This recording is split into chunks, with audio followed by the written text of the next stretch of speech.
Hey, hi, hello. Welcome to episode 44 of Trail Society, brought to you by our friends over at Freetrail. I'm Corrine Malcolm. I'm Keely Henninger. And I'm Hillary Allen.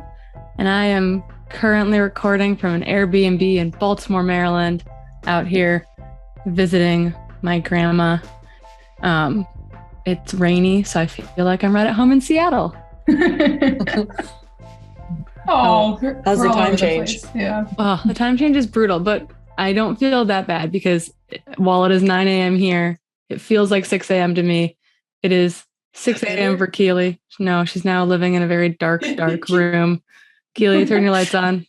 There we go. That's better. That's much better. Yeah, no, so it still feels like 6 a.m. to me. So it's kind of a brutal time change. I'm going to go out for a little jog after this. But yeah, I'm here to see my grandma. So running is kind of on the back burner for the weekend, just going to do a little bit of running and know that next week will get to kind of be a big week. I took a very, we'll call it a reactive rest day instead of a proactive rest day on Tuesday. I literally woke up, didn't really want to run, drove to the trailhead eventually, ran 400 meters from my car, and then said, yeah, nope. And walked back to my car and then called my friend Heidi. And I was like, hey, just yeeted myself out of my run. Do you want coffee? I'm free until 2. And so drove to my friend's to my friend's house and had coffee with her and her dog. And it was great. But yeah, it's just a good reminder that that is okay and good and normal. And I'm not going to be worse for wear for it. But it was a good reminder of just tuning into things. Mm-hmm. I can relate. Isn't it Alexi Pappas who says isn't it 1/3 of the runs you're going to feel really crappy, 1/3 you're going to feel okay, and 1/3 you're going to feel amazing or something like that? I think it's less. I think it's a 10th you feel amazing. Yeah. I'm just kidding. I'm kidding. 70% you feel mediocre. Yeah. Which maybe that's something to be discussed at some point. But no, it's one of those things where it's I think if I had a friend with me, maybe because I was mostly emotionally tired, I wasn't really physically in a bad spot, didn't have any, niggles, holding me back. But it was the emotional and mental space. The emotional is before the physical, I think. Oh yeah. When you start crying on runs, that's a red flag to stop running. Definitely used to go there. Yeah. I just wanted a nap. I wanted a nap more than anything. So I came home, had coffee with a friend, walked my dog around the neighborhood, laid down for a little bit. It was, made the most of a little reactive rest day. So take a reactive rest day if you need out there, folks. I like that. Do it. I like it.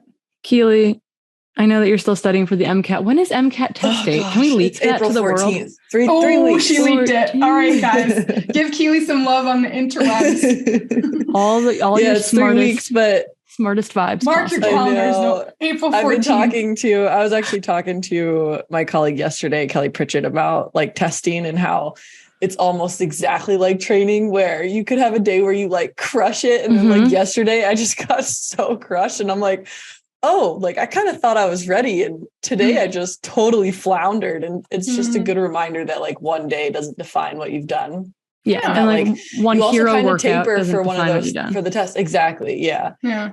Yeah. And it's when I've taken big practice tests in the past, after Black Canyons, it was after a little bit of a downtime. And it's your brain can't always work at the highest level. If you're studying 8 to 9 hours a day and then you're expecting yourself to do really great on everything, it's you're kind of tired probably, but yeah, it's taper for the test, man. You got to do it. I remember that cramming. I would never do that in college. I'd never cram before a big test. Because you don't get smarter after 10 p.m. I did in college for sure. Not at all. I set the test. After 10 p.m. I shut the studying down at 7. Yeah. Yeah, that's what I start at 6. So, but I had to tell myself that I had to say, you're not going to get smarter after 10 p.m. Sleep is more important.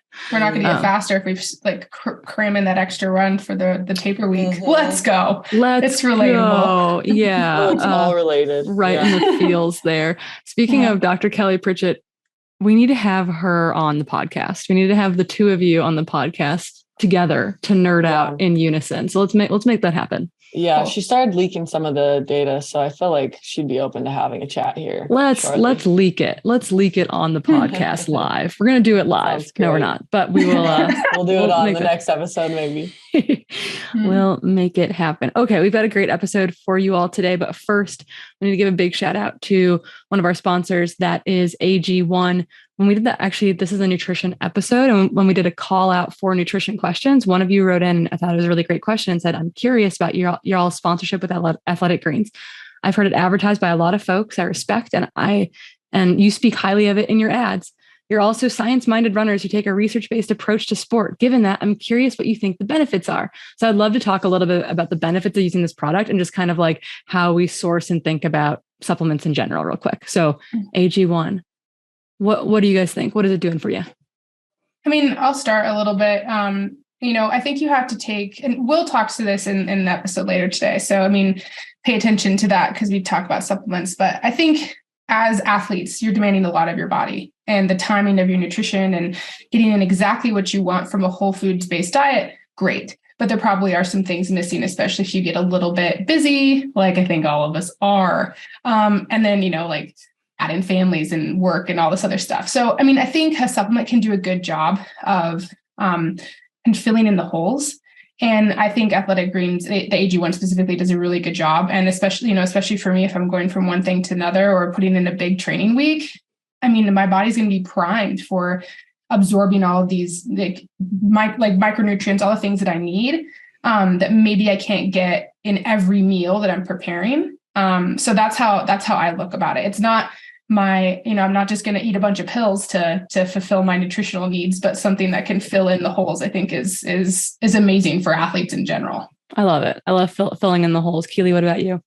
Yeah, I think it's kind of the same for me. It's a really nice add to like my go-to recovery smoothie to begin with, just to, try to fill in those gaps when you can, because obviously as a high performing athlete that also does other stuff, like there's a lot of times where you're probably a little bit missing the mark on micronutrient, macronutrient. So good to add in Athletic Greens into those smoothies and just give yourself a little boost. And then I'm a super nerd, and it's got probiotics and prebiotics in it. And for me, I've got really horrible iron absorption issues. Mm-hmm. I've been plagued with iron issues my entire adult life, basically. And there's a lot of actually good research on called synbiotics. So a combo pro and prebiotic really aids in iron absorption.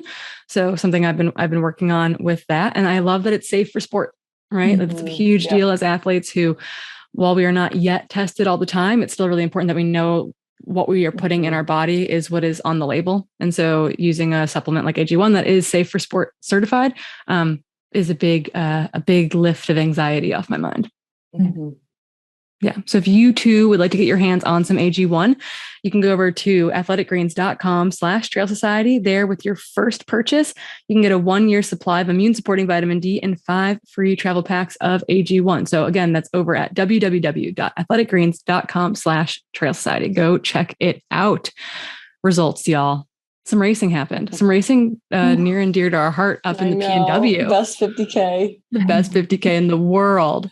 Sorry, Dylan. We really like Chuckanut. Yeah, Gorge is great, but Chuckanut has my heart. Oh, Chuckanut, is 29th edition. So I think we should all be there for the 30th edition next year, maybe. Like Mark. Oh, I was there last year. Was I there? Yes, I was.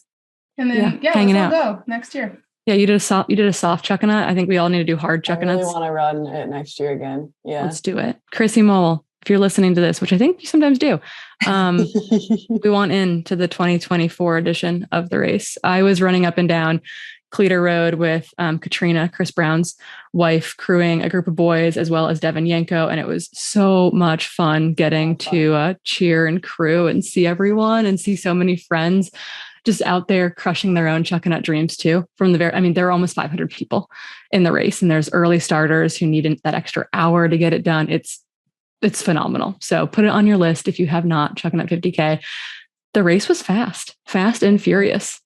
Again, like I was at the 40K mark, and I didn't know who was going to win on the men's side. For the men, for sure. And the women were I was like, oh, Kat is chasing. Kat Drew, Canadian Kat Drew. So there were passes in the last mile of the race. Yeah, I talked to Adam Mary, and he at the gym Adam the other Mary, day. He caught Seth on the towpath on the flat, I think in the last mile to go. And so they were all battling. So stoked for each other. Mm-hmm. Like that was the coolest part, was that they were so incredibly thrilled for one another. So yeah, Adam Mary took the win. Dad Strength has a newborn at home. Right? Yeah. So I think he was like top 3 times. Yeah. So they keep trying to figure out who are the top 20 times of all time. That's what they like to track, but they've had course changes over the years. Keely, you've probably run several iterations of it, both like going down the Fragrance like single track versus going down the Fragrance like road, I imagine. Yeah. And then this year and last year have been the same. So Adam Mary's time is still really, really fast, but a tree fell during the pandemic on this bridge, and there's a salmon restoration in this creek. And so runners can't run through the creek. So we run around this little trail now, which is definitely faster. I don't think it's 9 minutes faster or however much faster Adam Mary ran than both Max King, who has the other really fast time, and Adam Mary, but stupid fast still. And then Seth Ruling was like 90 seconds back in second. He was injured. He was supposed to race Formidable, but then backed out of Formidable due to like a niggle and came here and ran so well. And then Chris Brown caught Eric LaPuma in like the final little bit, and they were all like staying together and traveling together. So Chris Brown took third, which is amazing. And then Eric LaPuma came out from the East Coast. He's getting ready for Canyons 100K, was fourth. And then Mario Mendoza looked really good and like charged hard as well, finishing just kind of like off connection with that group back in fifth. And then the women super happy with that. Oh yeah, he was really happy. Yeah. He was they did it was such a good race for those. I mean, for many people, but for those 5 guys, it talk about dad strength. Mario's like a dad of 3. Yeah. Mario and Adam. Woo. Yeah.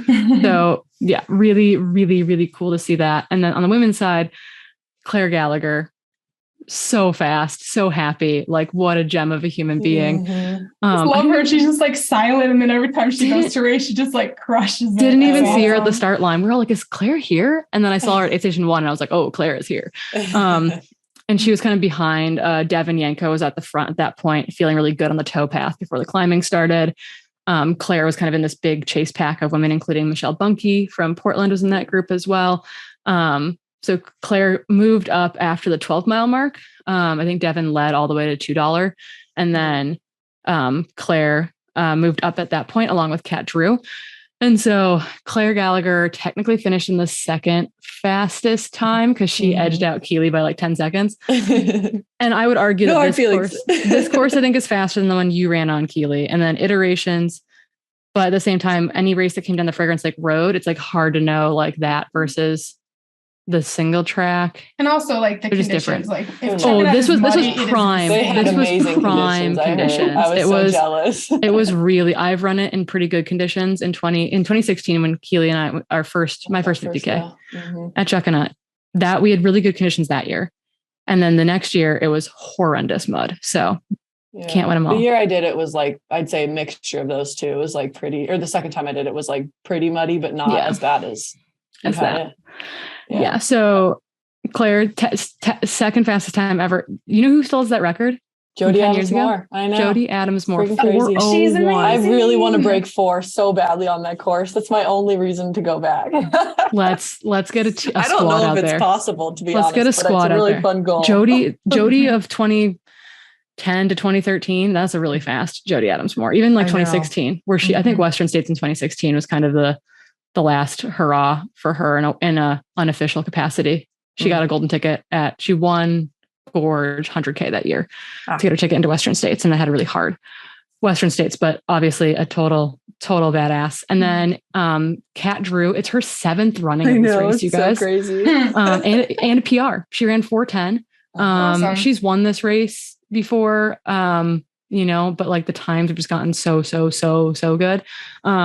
So yeah, PR for her, 4:10, just finishing about 3 minutes behind Claire. And then Andrea Lee, who's a Canadian athlete, and this was her 50K debut, finished in 3rd. She looked really solid, just like ran a great race.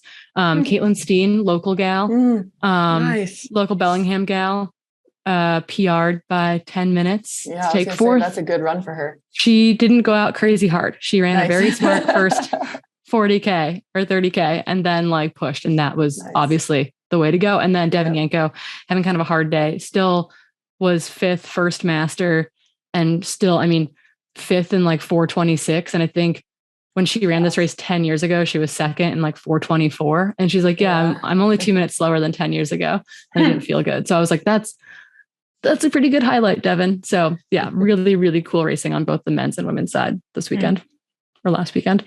I don't know anything about the Eco Trails Paris, but because Katie Scheid is coming over to race Western States in June, some flatter stuff, doing some flatter, faster stuff. And anyone who can run a 6:23 80K, which is a 50 miler, that's some leg speed right now. Katie Scheid has some leg speed. I think it was a very, very flat runnable course. It's like she took a photo of her watch and it was like 6 hours and 15 minutes of running, 7 minutes of walking or something.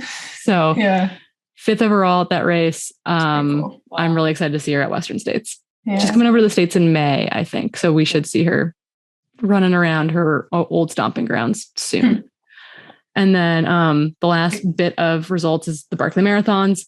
Started under the cover of secrecy, finished less secret than when they started per usual. But since they haven't had a finisher in 6 years, they had really great weather and 3 men finished, which is not the first time that's happened. It's the second time it's happened. 2012 had 3 finishers as well. But that was Aurelian Sanchez, John Kelly for his second ever finish. And then Carl Sabe finished as well. Damian Hall had to turn around in lap 5 after getting really lost and tired and came back with 0 pages collected. And then huge shout out to Jasmine Paris, who got her second fun run. She collected 9 of 13 books on lap 4, which is the furthest a woman's ever gotten into the race. I think one other woman has gotten to loop 4 and has collected 2 pages. So Jasmine Paris is looking good to be maybe the first ever female finisher at the Barkley Marathons. Super freaking cool. Amazing. So bravo to that trio. How many texts did you guys get from people who are on the peripheral of trail running who are not runners? Are you doing Barkley Marathon?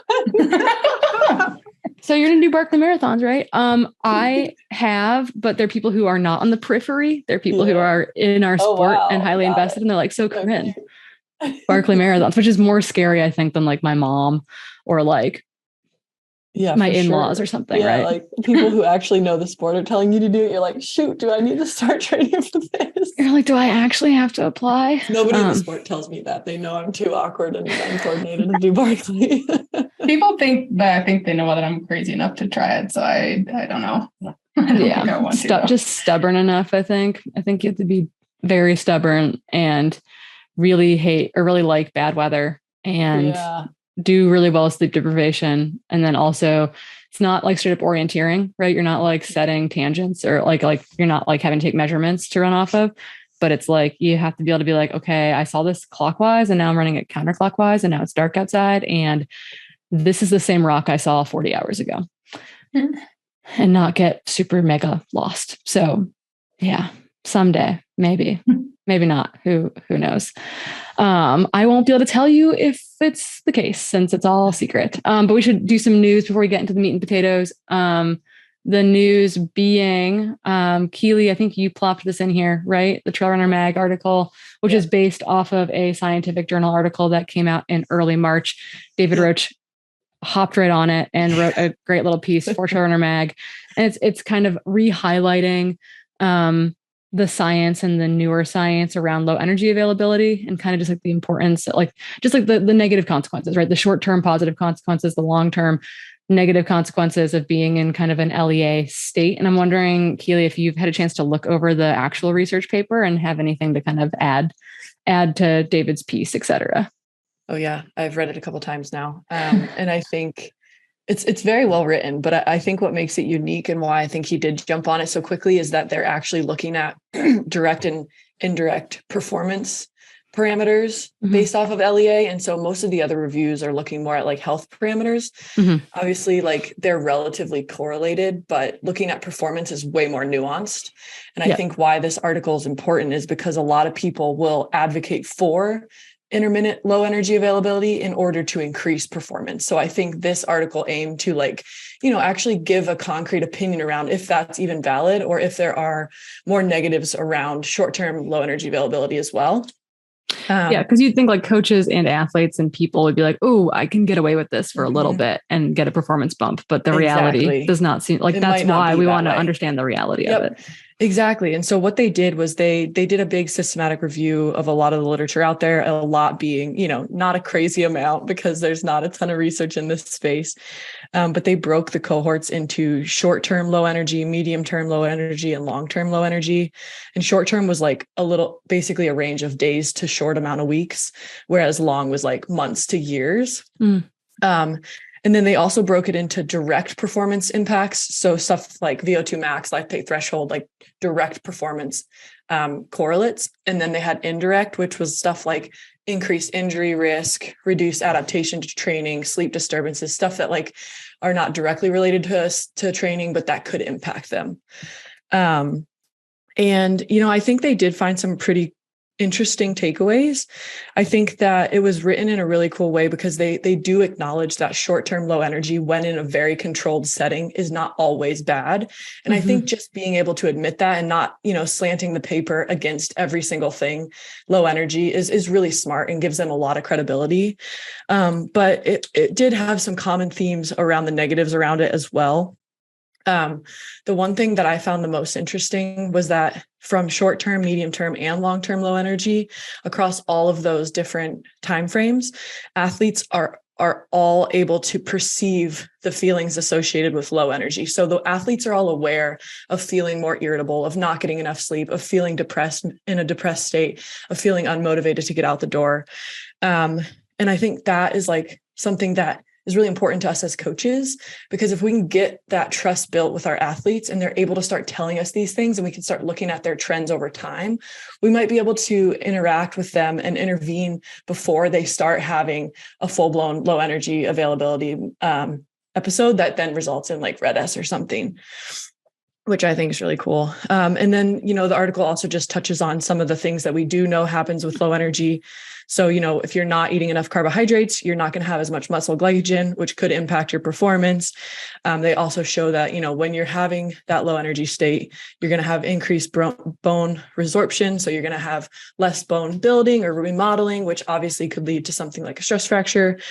And then it also kind of touches on how a lot of people in this low energy state, whether it's short-term, medium-term, or long-term, if they do have the hormonal changes and those bone resorption changes, it may increase their injury, which they have shown that, more injuries means less training time, which could mean less performance. And so I think it was a really cool article. I highly recommend people to read it. And if you're not into reading scientific articles, read the Trail Runner Mag article. I think it was well written, very funny.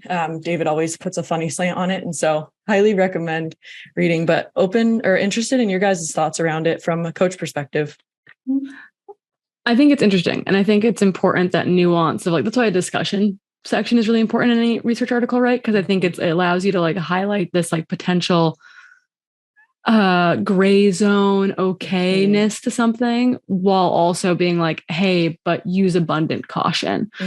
And so I think that is and I think for many, many people, that controlled version of LEA is never going to be a good idea, be it due to ED histories or, with surveys that have been done within the ultra running space, even if people don't have disordered eating, a lot of us have a predilection towards it, just due to personality type, et cetera. And so I think for most people, that's probably not going to reap any sort of reward, and could have real negative consequences from a health standpoint. And again, this is threading that needle of performance.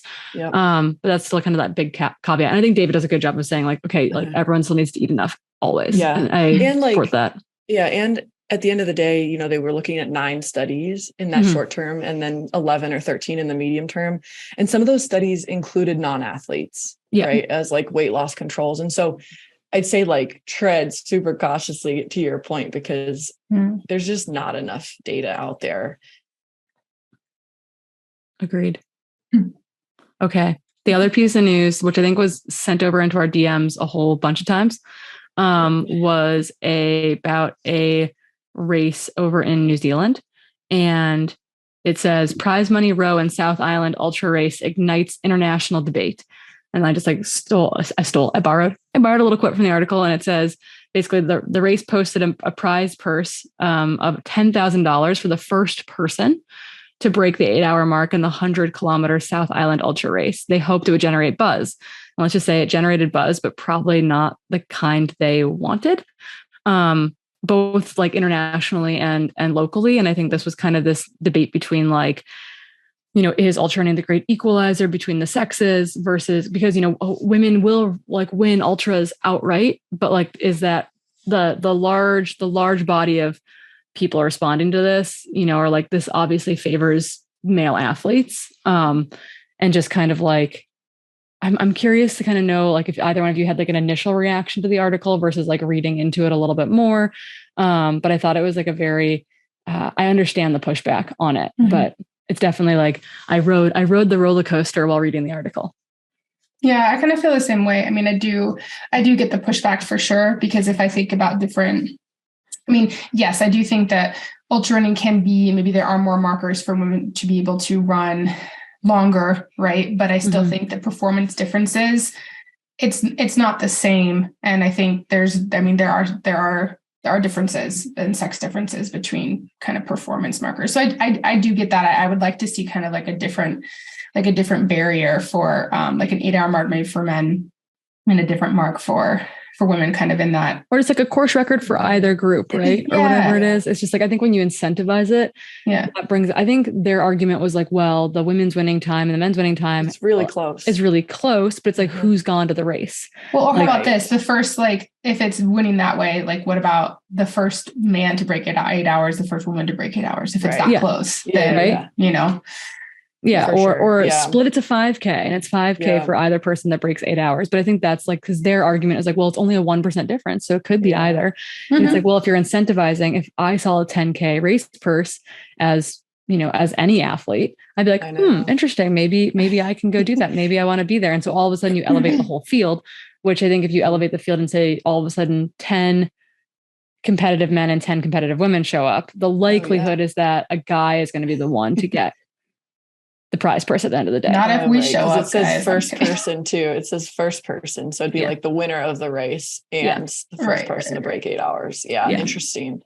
So it's a tough spot because clearly they were in good faith, at first. They were trying. Really well intended. And it's sad that the backlash had to happen, I think, but it's also necessary. Yeah. Well, I just think it's important to think about it. And I think a lot of us live in really safe bubbles in which like we live privileged existences. We're in smaller bodies. We're white, I'm like in our little group, we're white women, that comes with privileges. It also comes with things where it's like the three of us are much more cognizant about certain things than our white male counterparts. Right. And so it's like, I think sometimes people are surprised that someone doesn't see something or get something. And it's like, they've never had to question anything before. They've never had to look, it's never occurred to them that this might be an issue versus we saw this and we're like, oh, hey, like, excuse me. And so I think, and female athletes who saw it said the same thing. And so I think that's that difference there a little bit is there's that balance between there are people who just are more fortunate than others who haven't ever had to be pushed. Yeah. They're willing to make the change as soon as you present it to them, but they just don't know it exists. They don't know it's an option. Yep. So yeah, that's really well said. It's like, you don't know what you don't know. And so it's a learning opportunity for them. Yeah. So I think they were surprised, but I don't think they were like, we're going to firmly hold our ground and say you're wrong either. So I think that was kind of a good move on their end, but we'll kind of keep following it as that story evolves. So thank you to sending that into our DMs. That was really cool to read because it had not come across my news feed otherwise. Before we jump into the meat and potatoes, we have to give a shout out to our other amazing sponsor. That is the feed. I need to put together my March box and have it sent to me because I am out of waffles and I need some badly. I could have used one the other day when I was running to the airport. And so you too can put together a feed box. You're going to go over to www.thefeed.com/Trail Society. There, you can put in some information to get a $15 credit. This is a quarterly credit, $60 over the course of the year. And with orders, you can get our new water bottles. Keely, is your water bottle near you? Oh, it's not. I know, I don't have one either, but I've been getting photos of I had it. it on my bike though this week. They're So beautiful. I want all your photos, and we should reshare all your photos on the interwebs. So yeah, show us your Trail Society bottles. They are really, really cool. And again, you can get those over at thefeed.com/Trail Society. Anyone get anything exciting this month that they're really jazzed on? Ooh. Some different flavors of some recovery things from Swiss RX. It's been nice to switch it up. Mm-hmm. Some taste better with athletic greens than others. You got waffles? I did. I got waffles. You caved? You caved to my demands? Yeah. Love it. Big fan. Really great second breakfast if you're like running at 11 or something. Yeah. You throw that in the toaster real quick. Love it. Okay. So we have to jump into the meat and potatoes. It is with our good friend, Will. He's part of the Freetrail experts community. I think we're just going to get right out of the way because he does a phenomenal job of introducing himself. So without further ado, enjoy our interview with our friend Will, who's a holistic nutritionist. Hey, everybody. As Corrine mentioned, my name is Will, and yes, I am a nutritionist, and I work with athletes of all sorts, but in particular runners, and increasingly so trail runners, especially as I am a new FAM member of Freetrail via Freetrail experts. So yeah, super excited to join the pod. Kind of one of those longtime listeners and first-time joiners for this podcast, and super excited to be here with you all. I'm a certified nutritionist and got my master's degree from a medical university, basically here in Portland, the National University of Natural Medicine, in 2017. So bringing with me somewhat 6 to 7-ish years of experience here, and have been working with individuals for 6+ years, my own business, and just love it. So bring in what I think is a fair amount of experience, some higher education to this important field. A lot of people have a lot of questions. There's a lot of noise out there when it comes to nutrition. Yes. What's best for individuals, often people telling people what's best for everyone. So yes, bringing what I think is that expertise, but then also just the experience of basically personalizing it for people. First thing we wanted to dive into, as coaches and runners, obviously we are big fans of athletes building out their teams. You know, your coach probably shouldn't be your everything. So why, from your perspective, would working with someone specifically on the nutrition front be a win for athletes? As I mentioned, I think one of the first things to think about is really kind of sifting through the noise. I mean, there's a lot of information out there, right? There's for a long time now, there's been a lot of information just readily available via search engines, right? You can search anything and find, 50+ results and articles and videos to watch. And increasingly via social media, there's also a lot of followers or a lot of influencers either that people are following, a lot of favorite people or podcasts or blogs or what have you that people are getting so much information from. And that's just it. There's so much information out there, where I think a huge benefit to bringing someone like a nutritionist or dietitian onto your team is really sifting through all that noise, because there is going to be a lot of information. That's what I mean by noise. Just so much information that is available for consumption these days. And there's just more and more coming. It's kind of like never really stopping. So I think a huge benefit to having someone come onto your team is to kind of be the person to be like, okay, here's what you need to focus on right now. Here's what you need to focus on for your goals, based on your whatever those goals may be, based on your health history, et cetera. And you not really having to worry about basically consuming all of that and either not knowing what to apply or applying it all. I think both of those things can kind of be a hindrance to success or progress.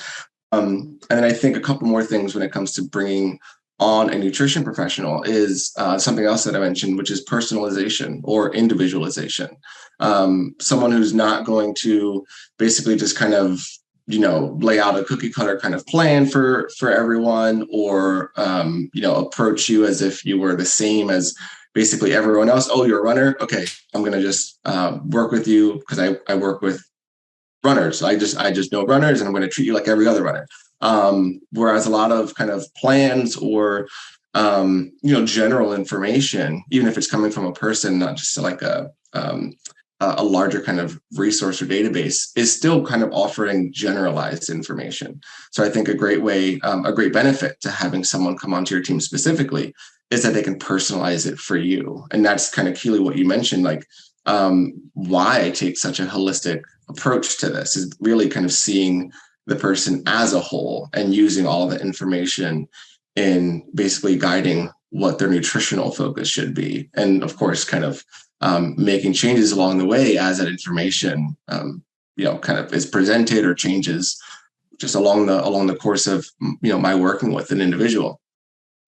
And then lastly, and this is really just kind of speaking to kind of also seeing myself and really all nutrition professionals as a coach, is that, right? We can all use, I think what coaches are really beautiful at, which is being a mentor and a support for people.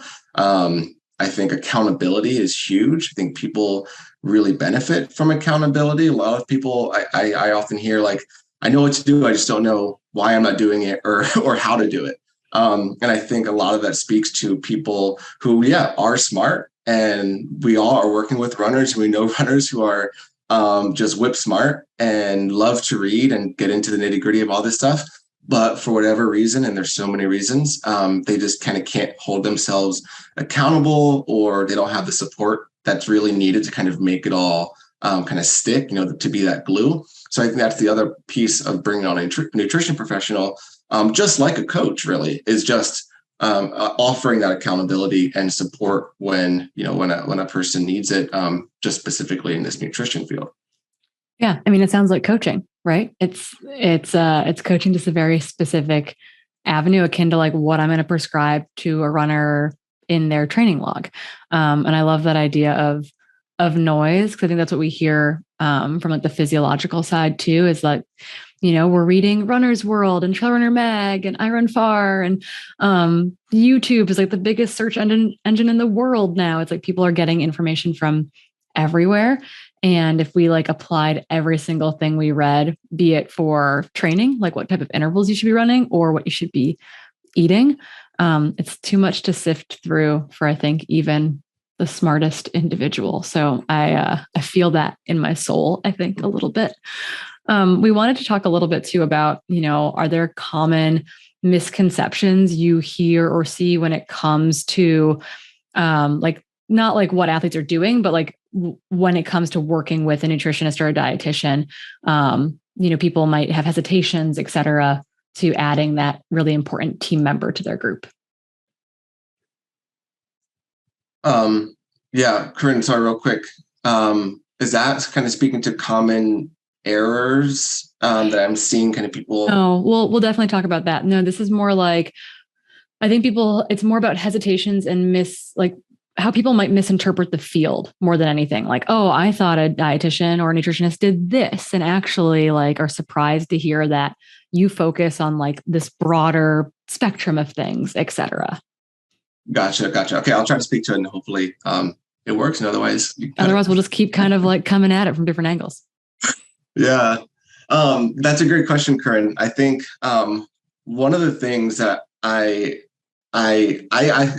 hear from people who I'm working with, or I just kind of ask this question, to myself upon reflection, is that like I am a nutritionist and I focus on food, rightly so. That's the field. But I'm often talking to people about other things outside of food. And kind of like Keely mentioned, I think it's just because of this holistic approach, this respect for kind of treating the whole body, or really trying to understand the whole body and actually kind of offering any sort of suggestion.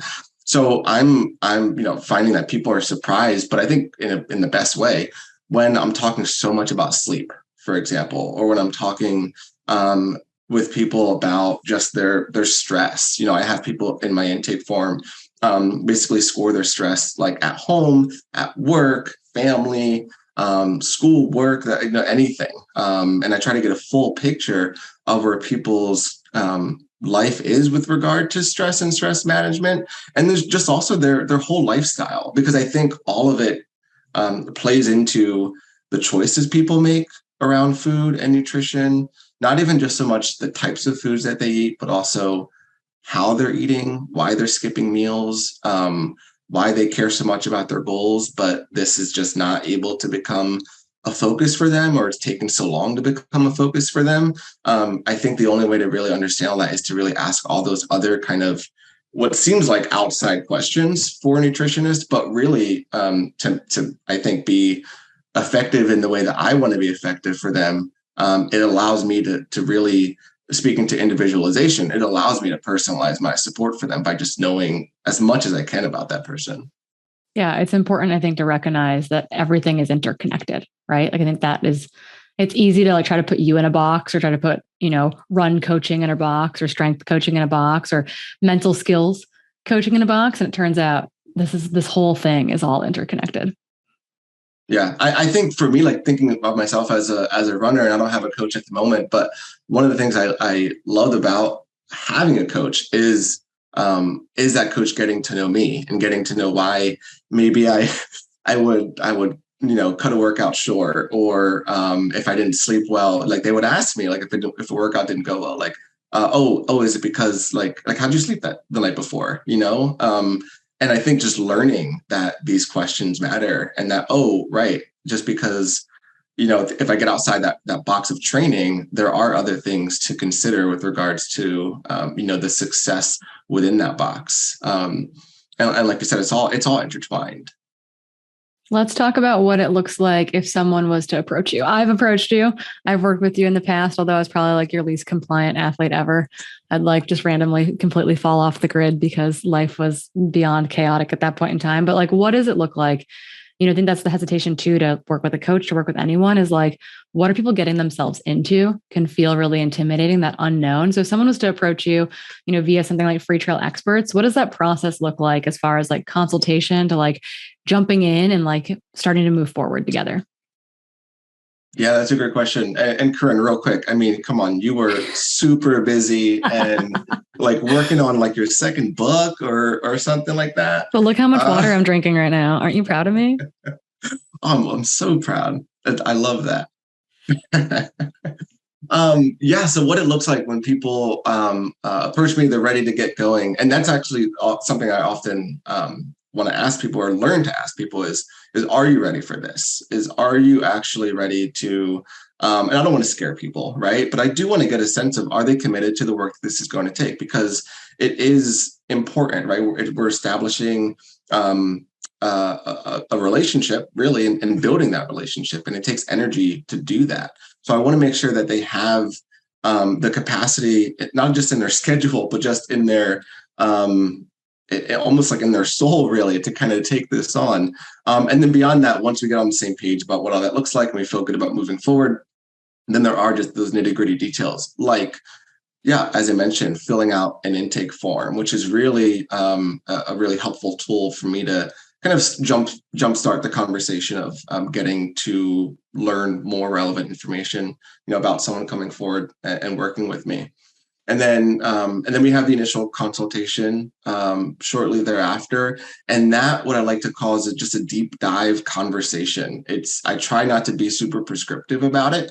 And it's really, we're going to cover the intake form. There are things I need to cover, but I like to let the conversation go where it kind of goes. And often I realize I went like 2 topic points in and we're like 40 minutes into the conversation, just because there was just so much to unpack and it was just so organic.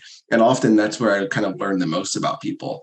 So that really is just that deep dive conversation where I'm going to walk out of that conversation, that consultation, just with just a great understanding. That's my goal, at least, a great understanding of this person that I'm going to be supporting.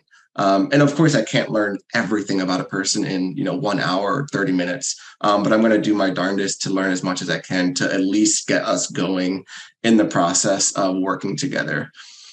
Meanwhile, while all that's kind of getting scheduled or in this early phase, people are keeping a food log. I like to describe the food logging process as basically when you go to a new doctor, and even if you just got blood work done like a month ago, they're basically going to make you get blood work done again because it's a new clinic or it's a new doctor and they're looking at new things. They have a different lab. That's them getting their baseline that they need to get. And the food log is basically a dietitian or nutritionist baseline that they need to get. So that is a really important part of me understanding the person I'm working with's current nutrition and food patterns is that food log. So that is definitely almost, and I can get into why almost, but that is almost kind of a guaranteed part of the process is keeping that food log.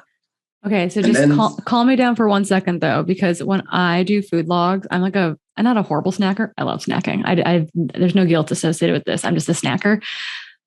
Talk about when like someone needs to fill out one of these nutritional logs and they're like, oh crap, was that 6 gummy bears or 8 gummy bears that I just like threw into my face as I was like running out the door to like get the dog outside? Like, how does that look as far as like, do you feel like you get like a really like good picture of what people are doing day to day as opposed to like the perfectionist that can come out in these things?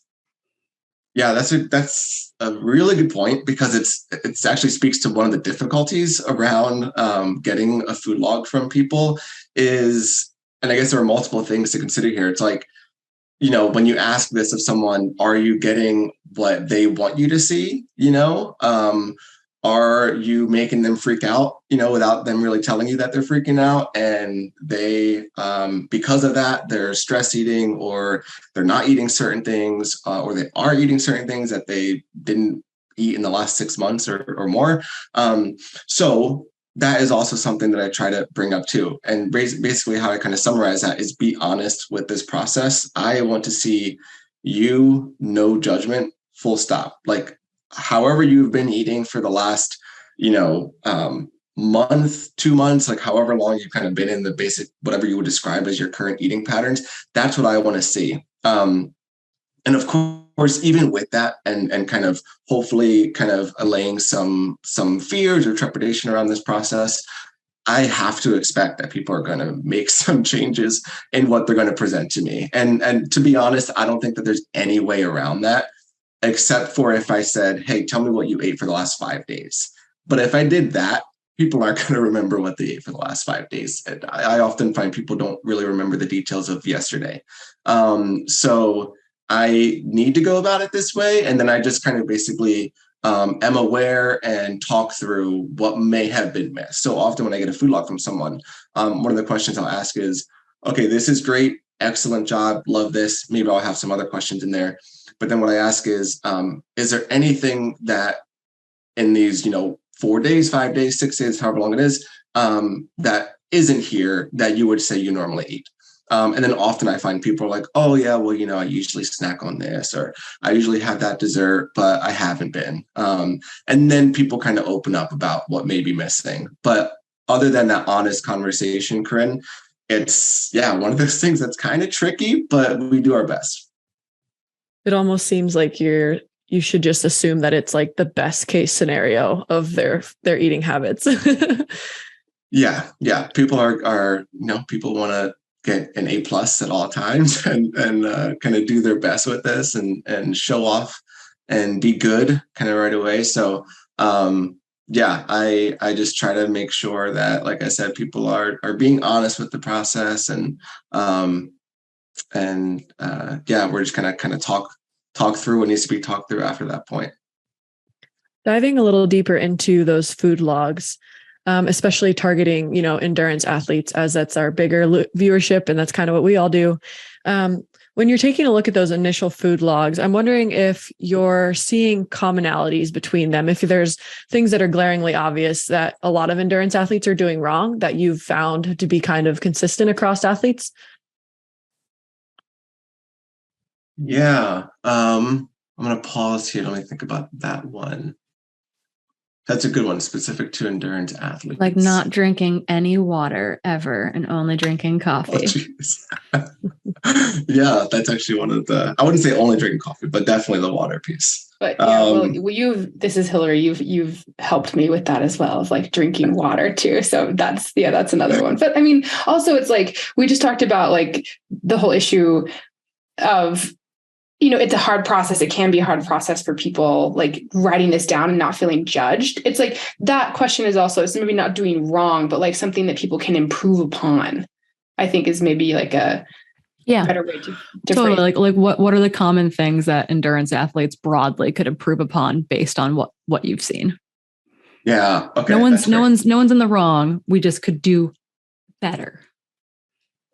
Yeah. That's a great question, Keely. I can think of two things kind of right off the bat. One of them, I feel like there are probably going to be some nodding heads here, which is on hydration.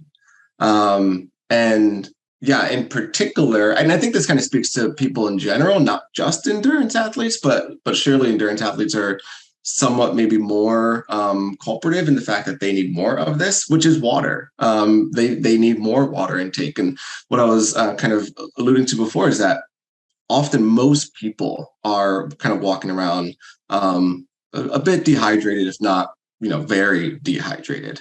And endurance athletes are people in the end, and they are just as susceptible to not drinking enough water or eating the right kind of hydrating foods, for example. But the problem with that for endurance athletes in particular is that they need more of that. They need to be kind of focusing on hydration even more so, because they're kind of doing some not just arduous tasks in their sport, but especially for, trail runners or mountain runners, sometimes dangerous tasks. And it's really important that they're kind of firing on all cylinders as much and as long as possible. And hydration is just one of those really key areas that allows you to do that. And yeah, what I often see in a food log, for example, is it can be a mix of things. It can be that people aren't getting in enough water kind of throughout their day in general, right? But then often in addition to or instead of that, they might be getting, enough water throughout their day, but I'm seeing like, it might be mostly in the morning and mostly at night and kind of like nothing in between or barely anything in between. And one of the biggest excuses I hear, I don't want to say excuse, but one of the biggest reasons I hear is that, they're just busy with work, right? They're busy with meetings, busy with work, kind of running around. They're not really thinking about it. They don't have time to go to the bathroom during the day. And so they kind of catch up at nighttime, which isn't a huge flaw. But then what that can do is potentially dehydrate the body faster. If you're drinking a ton of water in a really short amount of time, you can actually not be really hydrating the cells as appropriately as you might think. So it might not be as effective of a strategy, but then also it can potentially, if it's close to bedtime, not really be helping get some good deep sleep. But regardless of the timing of hydration, I think that's a big one in general, is that people can often drink more water. And then the other kind of important part of that equation is getting in enough electrolytes and getting in those electrolytes on a pretty regular basis. I think a lot of people, athletes in particular that I work with, they'll say, yeah, I use electrolytes on my long days or on my workout days, and not really other times. And what I have to tell people is, look, you're an endurance athlete. You are pushing the limits on what your body can do, and you're only trying to kind of push those limits and boundaries further and further. Let's start to work on this now. And what I'm trying to get at with people is, you need kind of electrolytes or optimal nutrition and hydration on those harder days for sure, but those other 4, 5, 6 days of the week are just as important. You're still performing on those days. You're still stressing out the systems on those days. You're still trying to recover on those days, and all of this is just as important. So you still need to be making sure that on your easy Tuesday, you are still drinking enough water, and you may very well also need electrolytes on those days. So what I try to help people do is kind of get out of the mindset that just on their hard days do they need to be their best, and that the other days it can be kind of okay to kind of slack a little bit maybe. Okay, so that's water and hydration. Again, one of the things I kind of see on their food log as being an area of focus. The other one may be supplements. In the food log, I get people to kind of include their supplements. There's a section for that. So it's just a nice way for me to kind of see when and what people are taking when it comes to supplements. And that often sparks a conversation. And that's not so much a thing that is necessarily bad that people are supplementing, but it definitely is a conversation starter. Why are you using those supplements? What's the reason for the timing? Are you, how are you taking those supplements? Are you taking it along with everything else? Are you taking it with certain other foods or with fats? Like I said, it's basically a conversation starter around supplements. And that's the reason I include that in their food log, for me to kind of get a good understanding of people's supplements and then help them basically try to kind of fine tune the process of making sure that their supplements are actually doing anything for them, or at least being as most effective as they can. Awesome. All right, and we'll talk more about supplements in a little bit. That's kind of we're going to have some audience questions that we've pulled to go over towards the end of this conversation. If we get there, we may never get there. One question kind of building off of that was, do you see any difference in those needs or in those things that are kind of missing between female athletes and male athletes that you've worked with? Yes. I would say often probably one of the biggest differences I see is that protein needs aren't usually being met by female athletes compared to male athletes that I personally have worked with. I can't really speak to the why behind that. There are probably multiple or several whys behind why that may be. I have some thoughts. I think that the protein industry, as it kind of came on really strong, 2-3 decades ago, definitely I think the kind of leaned toward and kind of focus on the kind of the male population a little bit more. But as I've learned, as kind of the larger kind of nutrition conversation is showing us, is that female athletes need this protein just as much, and often not necessarily more than male athletes, but just more than they are generally getting. And again, I can't speak to kind of larger why the conversation hasn't really been supporting that fact, but it is something that I'm seeing in these food logs, in these athletes coming to me, is that their protein needs often aren't being met. And when we're addressing that, the outcomes and kind of the effectiveness of these female athletes increasing their protein needs becomes pretty apparent rather quickly. Whether that is feeling more recovered, sleeping better. Sometimes there's a body compositional component to that. I just think that protein is definitely something that I'm seeing female athletes thinking that they're getting enough of, or just not really knowing that they need more. And so there's some education there, but then also, just really trying to figure out where in an athlete's day and meals can we kind of optimize protein there, especially for female athletes. That's definitely one of the bigger ones that I see. Are there specific kind of things that are flagged or being missed when you first take on an athlete, when it comes to like during exercise nutrition? I know personally, like I'm really terrible at always practicing my nutrition on long runs. For example, I don't always practice what I preach. And I'm wondering if like you see that kind of as you look over a number of days of training with an athlete. Yeah. One of the things I love to do when I'm kind of asking for a food log is to make sure I am kind of seeing some good variation of training days for the athlete. So ideally I'm seeing potentially like a workout type of run, like an at pace or threshold or some sort of tempo day. And then also ideally their long run as well. And even more ideally the day after their long run. So if I can kind of capture all of that, and of course I can capture it all in a week, but sometimes our logs are shorter than a week. If I can get those days in the span of time that someone's food logging, that is key for me, because it really is important for me to be able to see not just hear from someone, but actually see it on paper, basically what that person is doing when it comes to their pre-run fuel, their intra-run fuel, that nutrition that comes in during, and then of course their post-run nutritional intake. I think that those 3 areas are super important as I'm working with athletes. It's really, it comes up all the time, right? How can I optimize my recovery, or how can I optimize my fuel intake, or kind of get race ready? And all of that comes down to me understanding what that nutrition looks like pre, during, and post run, and us really kind of basically fine-tuning that process, fine-tuning the nutrition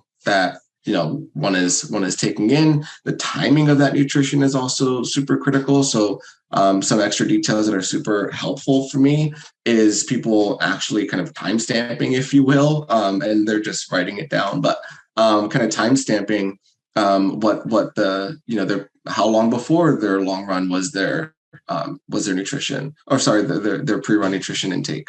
At what point during the run, if they're 3, 4, 5 hour training run, when did they take those gels, or when did they take that bar, or eat that rice ball, or whatever the case is, because all of that is super helpful for when someone comes and tells me, oh, I was kind of bonking towards the end there, or I didn't feel good at the start, or whatever the case is. I need to know the timing of what the nutritional intake was, not just what it was, because all of that really plays into what could have been going on.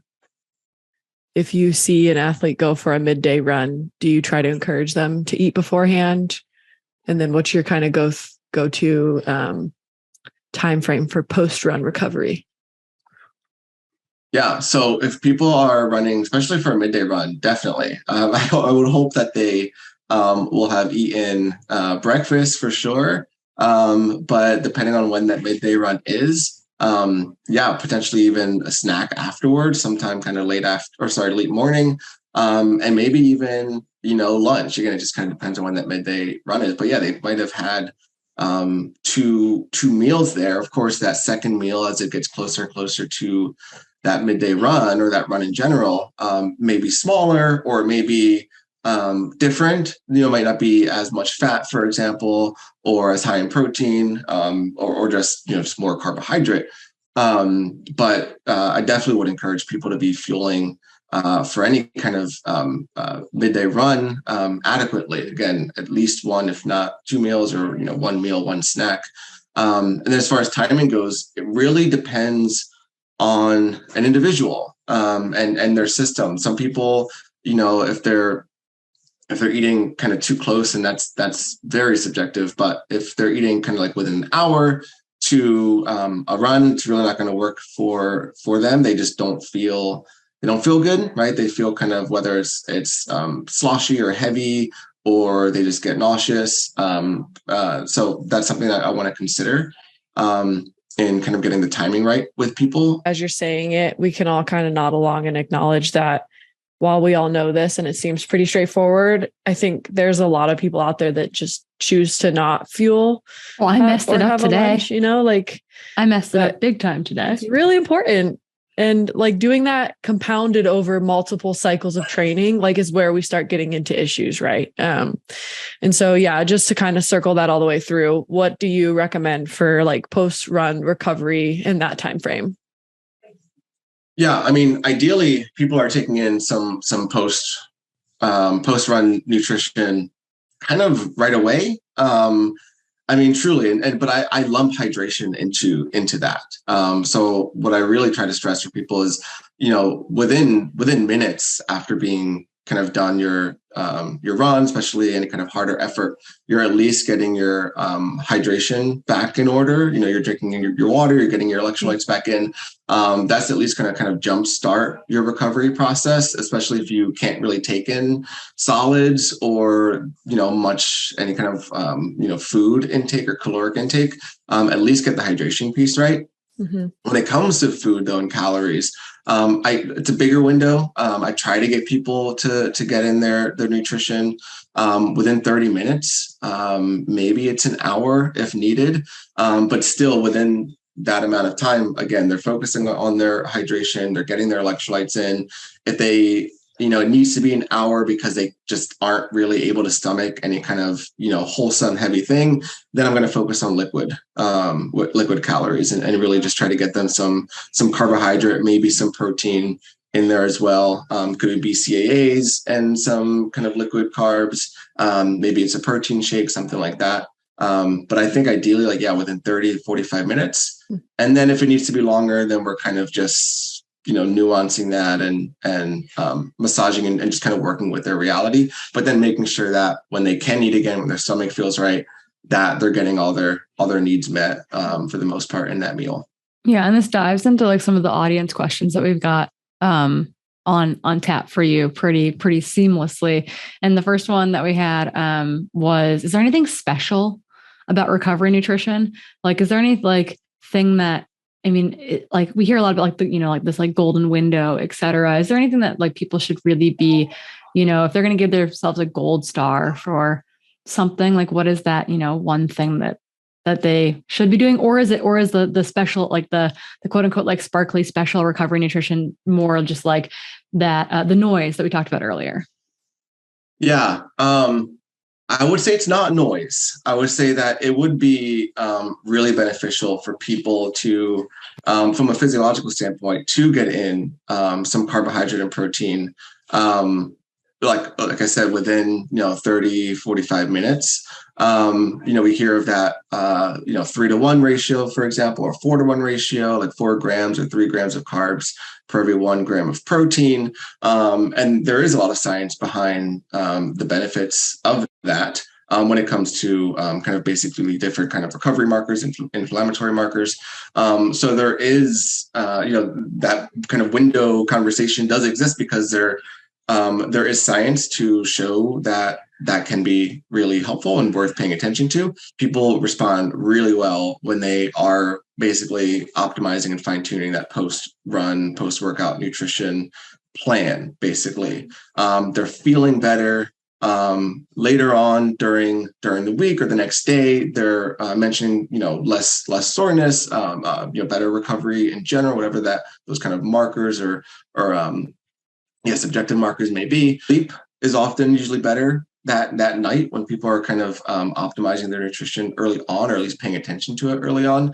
But then the other thing is, and this could be maybe even a reason for the whole sleep improving, it's kind of why you shouldn't skip breakfast, or why most people shouldn't skip breakfast, is that if you can basically get your post-run nutrition kind of dialed in as early as possible, you're kind of setting yourself up for success for later on, and basically avoiding the time, which is almost inevitable if you skip it, that you're just going to be super, super hungry, maybe low blood sugar, and then you just want all the carbs, or then you start to overeat, or you just get really irritable. There's so many kind of ramifications that can come from kind of missing out on that first hour.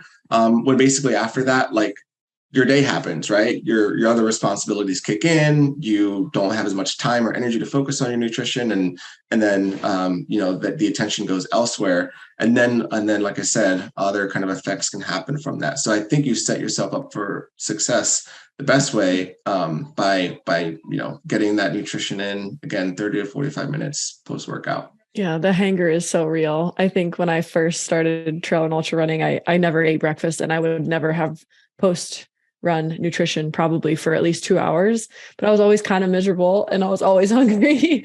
Very miserable. It's not fun, but it's you can totally reflect on it after the fact. And now I think I'm really in tune with knowing when I'm hangry and when I'm not. I don't know if you guys have that barometer now, but I can tell pretty much right away if I messed up my nutrition for the day.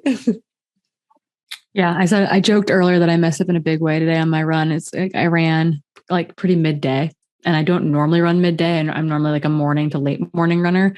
And oh my goodness, I got so hungry during the run, and hadn't planned to get hungry during the run, didn't bring any snacks for during the run, like had something at the car for immediately afterwards. But I almost broke Steven because I was like, I went into full ultra mode and was like, if I run this faster, it'll get done sooner. And just was like powering back to the car and didn't tell him it's because I was being very, very hangry. So don't do that. You're going to run at 11 a.m. Second breakfast, I would say, is now mandatory for me. Yeah. Or, hey, that speaks to kind of having something with you just in case, maybe. Yeah. The oopsie calories were not with me today. Not at all. Okay. So there's another question we got in from an athlete who is talking about struggling to refuel after long and hard runs. I think this is going to tie in really well to what you talked about before, but maybe you can also add in what your go-to is. They basically say that they never feel hungry afterwards and often even have an upset stomach, making it really hard to eat. And they want to be able to reap the benefits of the workout, but yet they know they're coming up short because they're unable to replenish those calories right away. So they just want some advice around what you think they should do there. And then, maybe throw in too what your favorite go-to recovery item is, and if it's easy to eat on a sore stomach. Yeah. So for these individuals where, you see kind of a sensitive system in play here, what my first and usually almost only bit of advice is really to kind of start small. Instead of really going for like the ideal situation, let's just say that in this case, the ideal is, 200 calories, and then you figure out the whole macro that, macro ratios accordingly. Is if that person is really just having an issue with getting anything in, let's get the water, let's get some electrolytes in, and then can we get half a banana down the hatch, or can we do some almonds and a rice cake, like we will just start really small and just move from there, because a lot of this, just like you might do going into a run and kind of practicing fueling through a training cycle, is it just takes practice, and you can kind of train the system to be more tolerable to kind of what you're asking of it. So I would start small for someone who is kind of expressing that their system is just super sensitive after. And the other thing is, as I mentioned before, liquid calories. So whether that is again, some sort of sports nutrition product, whether it is like a protein shake.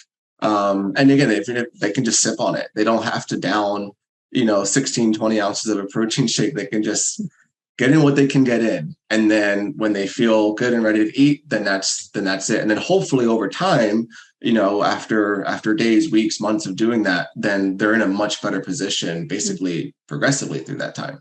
When people are dehydrated, they are basically having a kind of a sensitive system, a sensitive kind of reaction to carbohydrate. Often people get nauseous when they're dehydrated. So if you went into that run dehydrated and you didn't really have a super great hydration plan during that run, or it was just super hot or humid or whatever the case is, and then of course you're kind of basically more dehydrated afterwards, I would not be surprised at all if that person is a little bit more, maybe not necessarily nauseous, but not really inclined to eat right away post run. So I think that not necessarily drinking water right after the run is going to help you eat right away. I think over time, though, the practice of doing this and optimizing hydration overall can potentially very much support them being able to handle actual calories and carbohydrate after a run.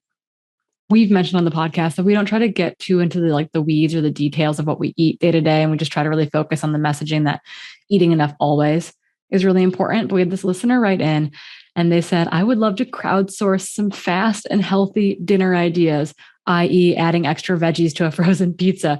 They work full time. They have a toddler. And it seems like the motivation to cook dinner at the end of the day is like at an all-time low right now. You yourself are a newer parent.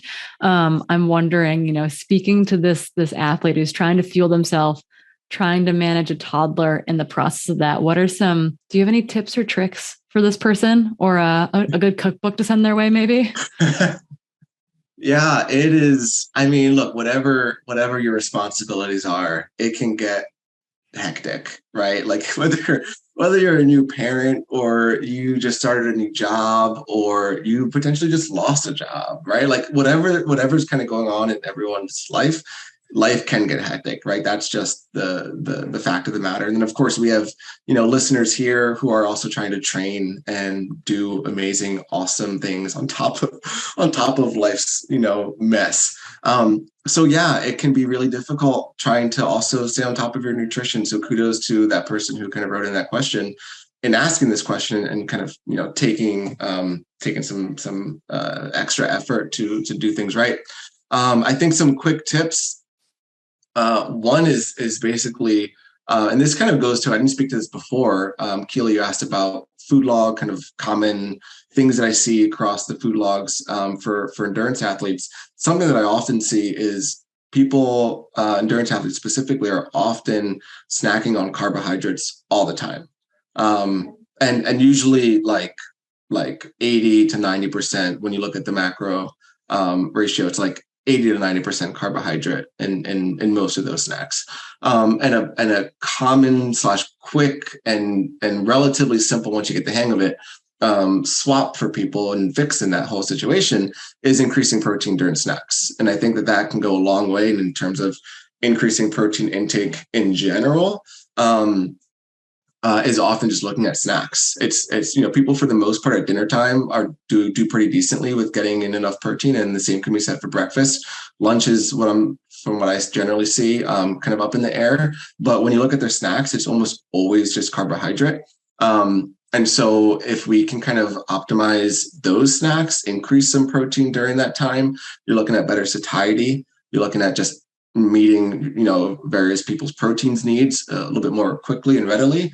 And again, it just takes some different ideas. Often what I tell people in terms of snacks is like, okay, instead of the, I don't know what it might be, like toast or half a bagel or goldfish or whatever the case is, or pretzels, let's do some edamame, or let's do some, crackers and hummus, or make your own kind of bean dip, and let's have that on a tortilla and throw some lean protein on there.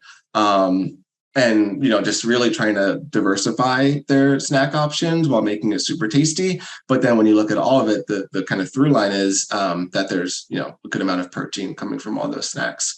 And for people who are juggling a lot and super busy and super stressed and potentially not sleeping well, the one thing that their body is going to tell them to basically eat all day is carbohydrate. So you kind of want to hack that a little bit by being aware of that first. And then the second thing is planning around it. Like, okay, you're living a busy lifestyle right now. What can you do? You can't really change that. It's your job, it's your family, whatever the case is, but you can plan better snacks. You can plan better nutrition throughout the day. So I think oftentimes focusing on protein a little bit more than you may normally can actually go a long way for some busy folks out there. And on that vein, when it comes to like plan and prep, I think goes a long way. Like if I plan and prep, I'm better at like eating immediately post run because I've got something that's ready for me. For like this person in particular, do you think something like meal prepping, which can get kind of boring, I guess, but might at least meet their needs, would be like one of the best ways to tackle the busy, demotivated food situation at the end of the day? Yeah, for sure. Because what you can do with meal prepping is you don't have to meal prep, the same thing for the whole week. You can also just kind of choose a day, like your light day of the week. Often people do it on Sunday, but if that's like a family day, then you can just kind of choose any other lighter day of the week and just prep your lunches, right? Or prep your snacks or prep your dinners for the week and keep them in the freezer if you're kind of making, a lot of extras.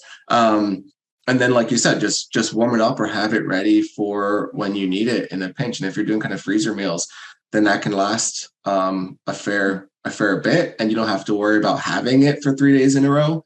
So that can kind of get a long way in terms of breaking up the monotony. So yes, it's not the necessarily the most fun. It's a habit, really. Like you have to build that habit, and it just takes some time. But it can be super effective for a lot of people if that's what their lifestyle kind of necessitates. Yeah, our household's become big fans of the we prep like a ton of breakfast burritos, and it becomes like an easy go-to on like busy mornings or like busy, like we're heading to the mountain to go skiing or something, and like need a lot more in the system potentially. And I feel like that'd be an easy dinner too, to have that prepped and ready. Yeah. Well, especially for, when it's like, oh, I got home late because my meeting ran over and it's 7:00 and I haven't eaten and I don't feel like cooking. Oh, that breakfast burrito doesn't have to be a breakfast burrito. It'll do the trick. A burrito can be a burrito any time of day. Yep. Yeah, totally. All right. So, Will, we're looking like we might be a little bit over. Do you have a hard stop? Because we can cut the rest of the questions. I'm good to go for a little bit longer. I think let's do. Okay. I feel like that's take probably like 5 minutes past 5:30, so not very far past. Yeah. I feel like the supplement question, and then that question, Keely, that you and I highlighted of kind of like that final question. So just like a broad supplement question. I think those two are great. Sweet. Go for it. Okay. And we'll just, and Keely, it won't mess it up if I exit because I do have to go at 6:30. So that's now I should probably exit. So, okay. You're good. Yeah. Okay. Bye, Will. Nice to see you. Sorry. Bye. I'll text you later. Okay. Goodbye. Okay. So we had a couple questions about supplements, and we're just going to kind of broad spectrum here, talk about them a little bit. You mentioned them very early on when you were talking about nutritional logs. And so I think in that sense, the questions about supplements are more like, are there supplements that endurance athletes should be taking when we look at big, like entire nutritional picture? Are there like broad strokes recommendations there versus like, I imagine it has to be like highly individual. Like, what is your take as you're sitting down looking at someone's entire nutritional picture when it comes to how do we approach this from a whole foods versus a supplement standpoint? Yeah, I definitely value supplements. I consider myself like a whole food first kind of practitioner, if you will. But that's not to say that supplements don't have their place. I think when it comes to athletes, they not only have a place, but they can really be like a key kind of factor in one's nutrition. And it's really because endurance athletes in particular, right, our basic audience here, are just basically utilizing and expending and reducing their nutrients on a much more rapid basis than just kind of your general person who is more sedentary or just not really training for, let's just say, 6+ hours a week, for example. And so the supplement picture or supplement conversation really does become more important to have when it comes to endurance athlete level activity. And yes, there are going to be, I think, definitely situations where supplements become really, really helpful, if not almost important for people to consider. So, for example, more and more I'm seeing a lot of people opt or just need to reduce dairy or gluten in their diet, for example. And we'll just kind of go off those two food groups for now. What that is doing, if they're not really, and I'm trying to help them do this, I'm trying to help them get other foods in their repertoire and their nutritional intake that's going to make up for those nutrients. But in the meantime, or for whatever reason, it's really difficult for people to do that. That's where something like supplements can come in handy. So we're looking at potentially for some people, is a B vitamin complex, something that you should do, especially for athletes who have a menstrual cycle. Are you going to benefit from a B complex during certain phases of your cycle? Are you going to benefit from more magnesium? And that can also, magnesium can go across the spectrum, really, because it is just such a kind of miracle mineral. That's one of our electrolyte minerals, just really important for muscle contraction and also recovery. So yeah, we're talking about magnesium, B vitamins often. We talked about protein a number of times already. That's something that, as I mentioned, for female athletes who feel like they're getting enough protein or all the protein they can eat, they may need a protein boost via protein powder. And it doesn't have to be every single day. It can be, 2-3 times, 2-3 days a week. But that is a conversation that we're often having, is, what supplements are key, and then quality of supplements. And I think that's something that's super crucial, is paying attention to the quality of supplements. One of the biggest kind of mistakes, I'll call it, that I see, clients making is I'll mention a supplement, or I'll mention that they may need to increase this, or we may talk about that. And then boom, they go and get a supplement, and it's, something from their local grocery store, or, vitamin shop or something like that. And it wasn't necessarily, the top quality or the thing that I'd recommend the most, or I didn't really fully vet it. So, it's kind of like treating your supplements like your food.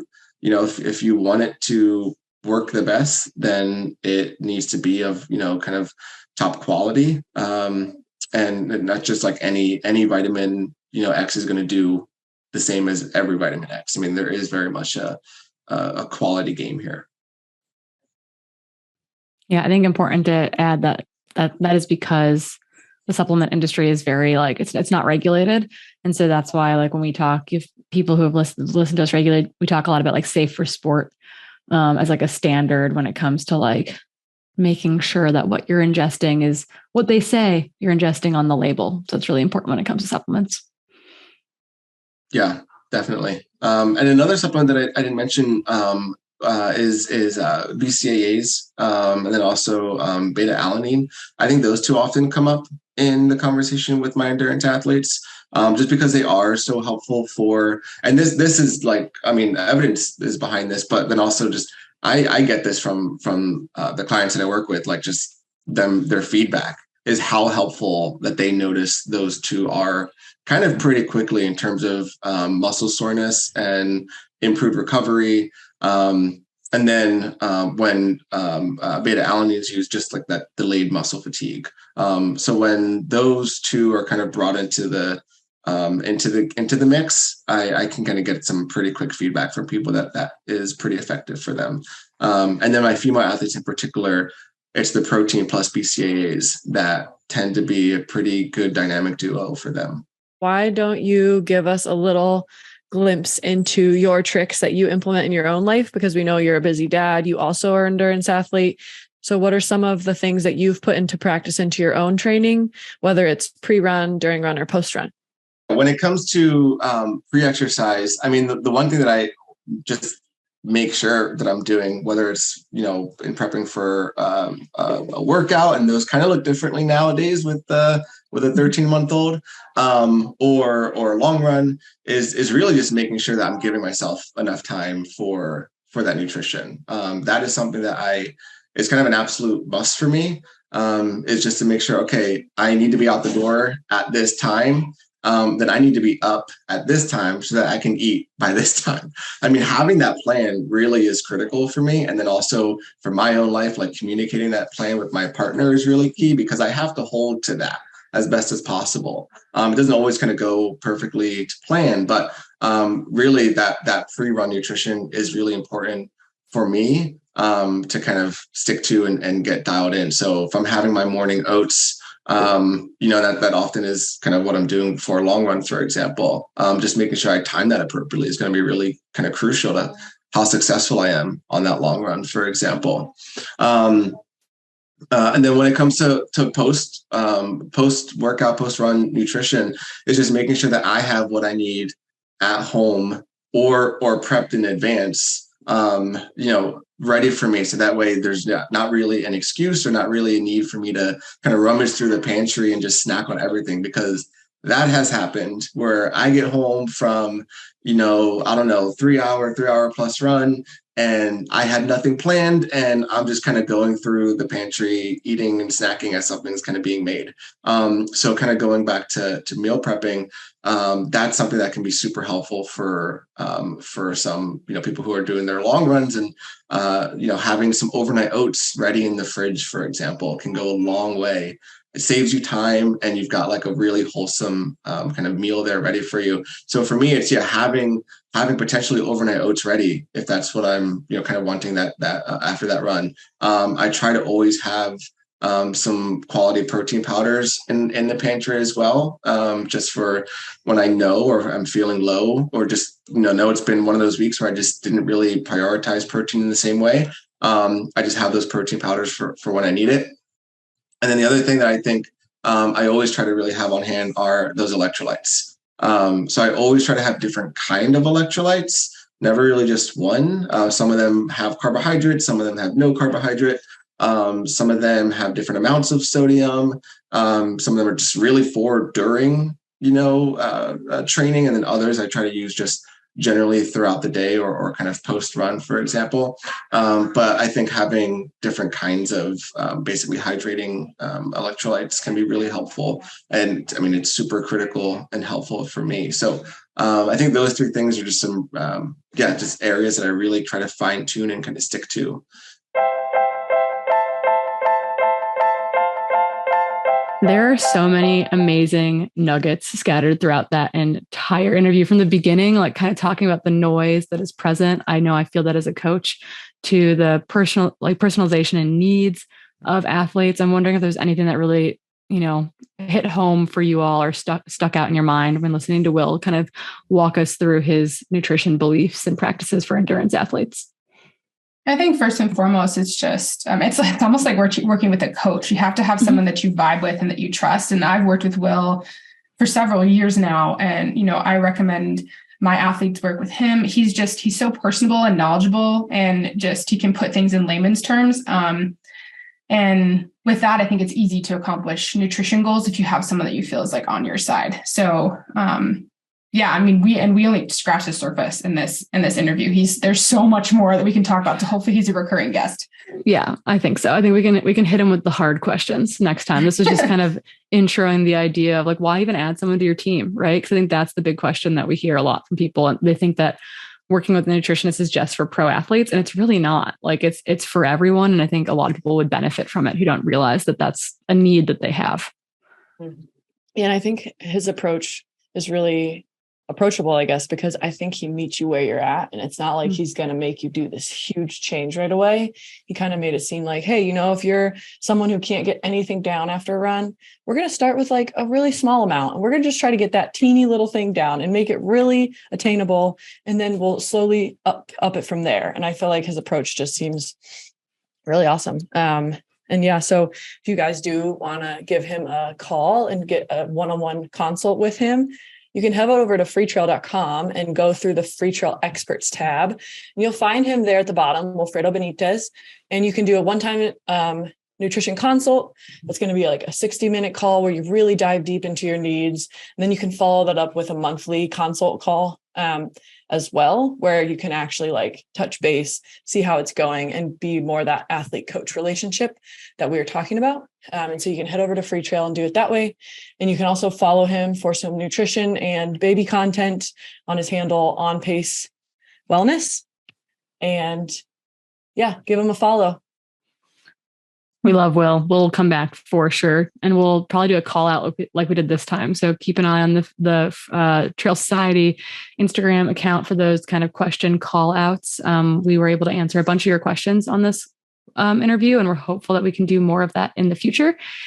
And so to close us out, Society Slamming. Woohoo. What do we have? Who's excited? Who reached out with what? Keely, you had pulled one up. I can go first. Yeah. Keely, what do you got? So we got a message from the Queensland Trail Queens. First of all, love that. To your Insta handle. And they wanted to share that there is going to be the first known wheelchair trail participants taking part in the Noosa Ultra Trail 30-kilometer race this weekend, which has created an altered 30-kilometer course for this purpose. And it will be by a woman and a man who consider themselves the Invincible Woman, and then the Real Adam Shepherd, who are going to be doing this. And just like a really cool call out. I feel like that's an awesome way for a race to be available to adaptive athletes, and excited to follow along. Yeah. That's really, really awesome. Hillary, what do you have? Yeah. So it was really cool. I think posting keep sliding into our DMs in the Trail Society Instagram, Trail.Society that is. And you gave us a lot of like nutrition questions, but we also got just a lot of other like comments and questions in general. I love the love that everyone's giving us, but there's a lot actually relating to our episode where we talked about like childcare and at races. And so I just want to just highlight just one comment. There's many, so we'll get to more of them later, but she says, I'm a mom of three. A mom of a 3-year-old. And so her husband and I wouldn't drop their kid off with just a random caretaker, like at a race. So she'd love it if like these races would maybe host like kid-friendly activities, bounce house, like things like this that the husband or the person who's not racing can go and then, occupy the child with, because it's hard to entertain a kid in a city that's foreign to you, and keep them occupied for all these hours in person. So I think this is just interesting. Again, it's like we talked about different perspectives. Like I don't have children, none of us do. And so it's like interesting to know from parents out there and moms in particular, what's necessary. Yeah. And I think some of the races, like we were talking about the Scout Mountain race, they're not trying to necessarily set people up with like random sitters. They're trying to like work alongside like a local daycare, a local provider, because a lot of states have like really strict sanctioning on a lot of this stuff too, which is good. And so that is, there's lots of little hurdles there. And then I wanted to give a shout out to Alice Baker, reshared an early episode from our pregnancy series. It was the interview with Liz Carey and Ladia Albertson-Junkins. Alice is currently pregnant and was like, I'm so happy I found this episode right now, right when I needed it, even if it was 8 months after it was released.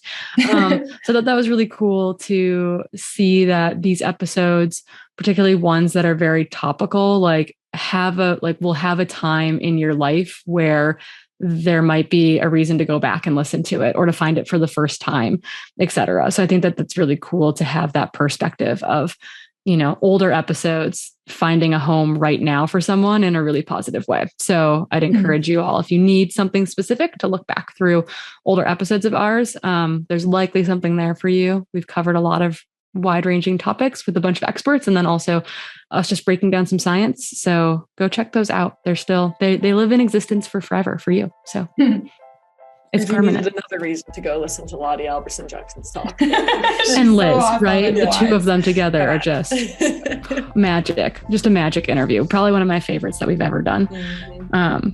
Okay. That's it, y'all. Thank you so much. Go to any of your favorite podcast players and leave us a review. Give us all the stars. I think you can give like 20 or something. So let's max those out.